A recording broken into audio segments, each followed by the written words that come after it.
The National Ninja League World Championships. Every ninja dreams to compete on the big stage, and I too, after 4 years of trying, made it to the World Championships as well. For the next month I worked relentlessly on my speed, just so I can keep up with the time limit. And it really felt like all the hard work was really paying off. And after a 14-hour car drive, and a really nice toilet I saw at a gas station, we finally arrived at the hotel where I immediately took an Epsom salt bath. I had a good breakfast the next morning, but my straw to the orange juice got stuck, so I had to chug the entire thing. That was a lovely moment. We finally arrived, and I was immediately surprised by how many people were there. And seeing the bright lights and all the courses finally in person, I was very nervous, but very excited to have a shot at beating this course. Here's how it worked. In my division, there were 200 competitors, and we had to take on 3 stage courses. Stage 1 was all about speed. You didn't have a lot of time, and you had to do a lot of obstacles. The top 50 would be able to move on to Stage 2. Stage 2 also had a time limit like Stage 1, but it wasn't nearly as strict. It was a lot more upper body based. Top 10 would move on to Stage 3.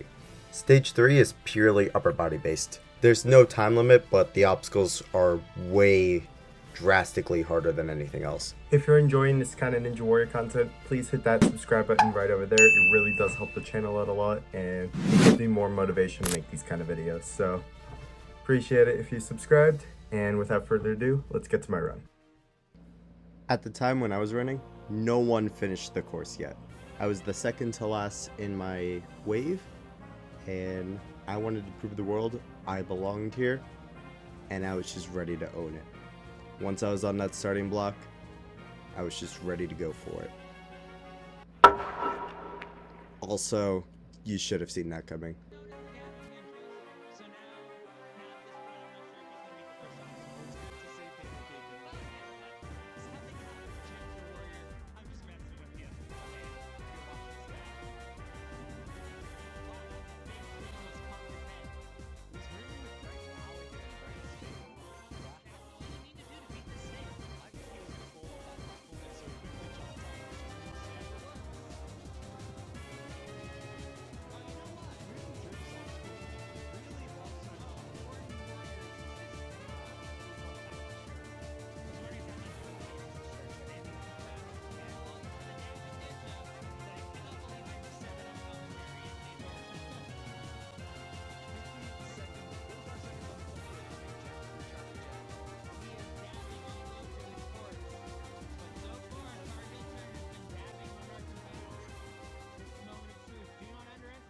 Takes the safe approach.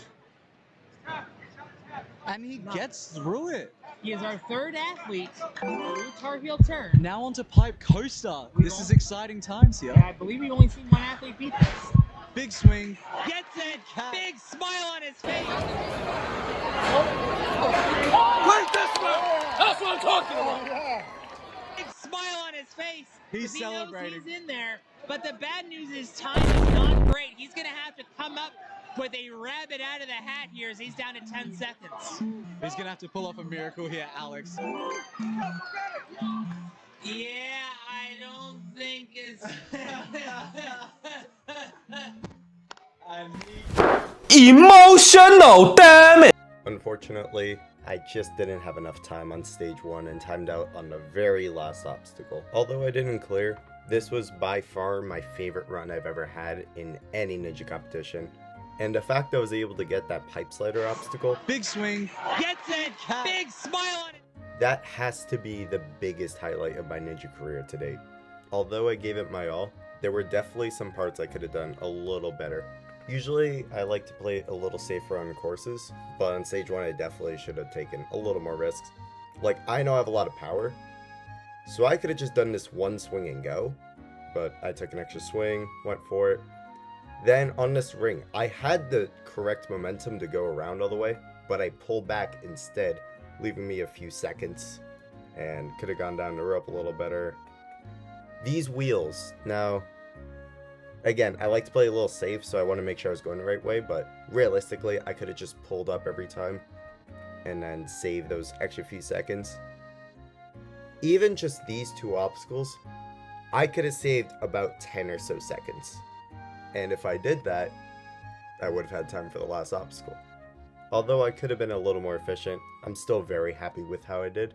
And my run was still good enough to move on to stage 2. So, let's see how that one went.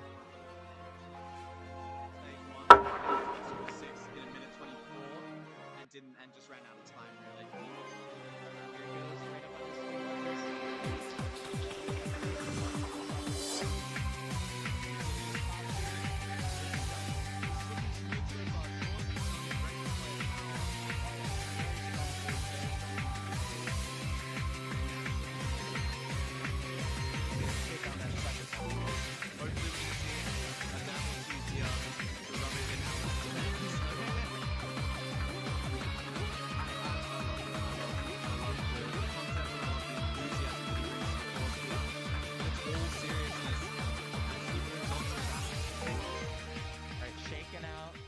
Knows he has tons of time. Yeah, he got there in about a minute 45 remaining, and he dabs again. We get that dab. All right, here he goes. Onto the first one, lining himself up. He has to get that core ready. The first one's all right. It's the next one that's the big one. And he gets it. Big dyno. Now this is the final dyno up to the big one, and he gets it. He has to spin around. And now we're going to see him onto, what are we going to call this? The brutal board? It's called. So, friend of mine, Kevin Brecky, who invented such obstacles. Oh, no!